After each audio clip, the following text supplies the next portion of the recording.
Today we're going to recap the latest soccer game, FIFA. FIFA? FIFO. We're talking about FIFO today, about FIFA. Mispronounced it? A little bit, yeah. How's it pronounced? It's FIFA. FIFA. There you go. It sounds like a cat. FIFA sounds like a cat. Okay, well, welcome back to the next episode of the Humm. Humm. I feel like you should sing after that or something. Today we're going to talk about SEO for images. It's back, but where did it go? We'll get into that. We're going to cover exactly what image search is, what caused the decline, and where do we go from here.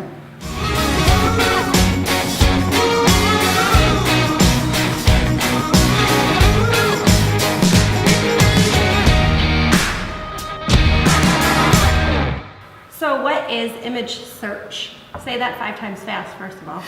Second of all, image search is basically optimizing your images within your content. So when I write a blog, for example, I optimize that content, the keywords behind what I'm saying, I give it to Google, and I aim for it to rank high. You do those same things for media, whether it's images or video, things like that.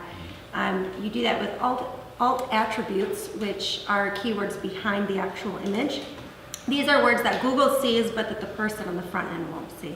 There's lots of stuff that goes into optimizing your images, but what happened back in 2013 is it went away, in a sense, kind of. Well, it took a really big nosedive, and we're gonna talk about why that is.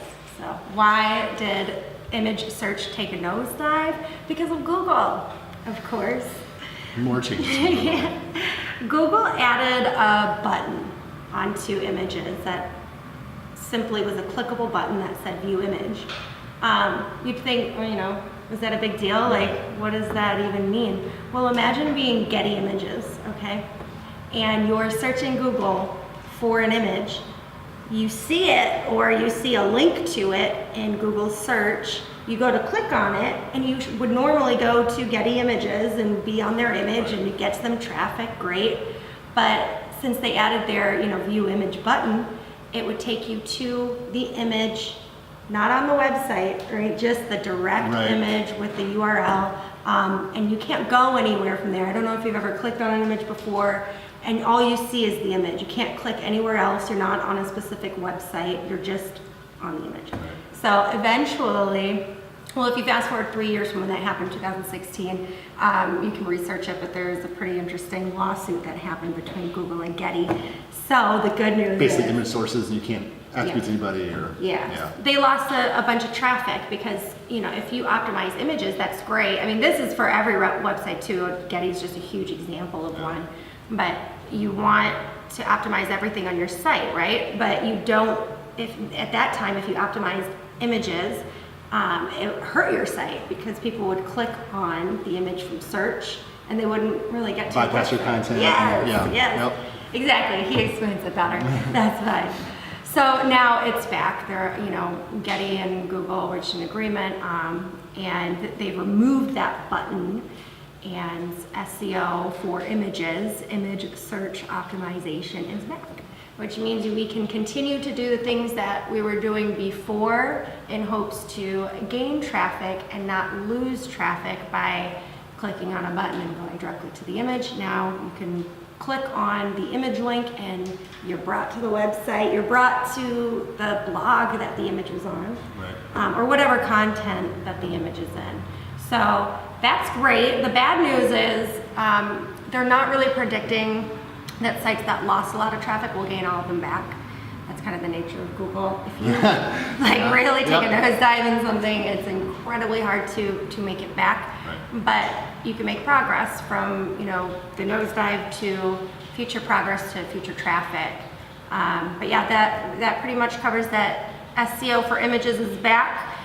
What to do now? Optimize, as always. So I have a question then. So we're optimizing images. Say we have an image of like a graph or financial chart, right? Yeah. You've got one on your computer right now. I do.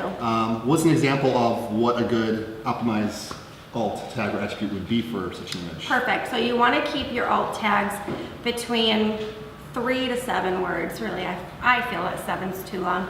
And it's gotta be exactly what, if you have a picture of a red apple, you want the alt tag to be red apple. If it's a red Macintosh apple, you can, for some of our e-commerce clients, we have certain types of paper shredders, if you will, paper trimmers. If my goal is to make sure that I'm ranking them for paper trimmers, I'll put paper trimmers and then a hyphen. Inside tip. A hyphen. And put heavy duty. What this does is it tells Google, it doesn't just mix in all those 4 words, it views it as essentially 2 different keywords. Like, this is a paper trimmer, first and foremost, and it's heavy duty. Otherwise, if I just had paper trimmers heavy duty, it could mix them up. It doesn't know which one's more important than the other. That's important, let's say, if you're a law firm or a cupcake shop, whatever it is, your location. You could say cupcake store hyphen Chicago, Illinois. Yeah. So, yeah, that's Good one of tip. the many ways that Yeah. you can optimize your images.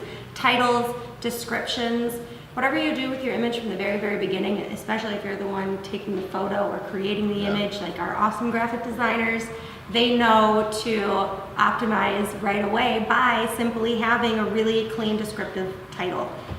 Everything you can do from the beginning of the image will do nothing but benefit you. Excellent tips. Thanks for sharing. You're very welcome. All right. Happy to help. See you guys in the next episode.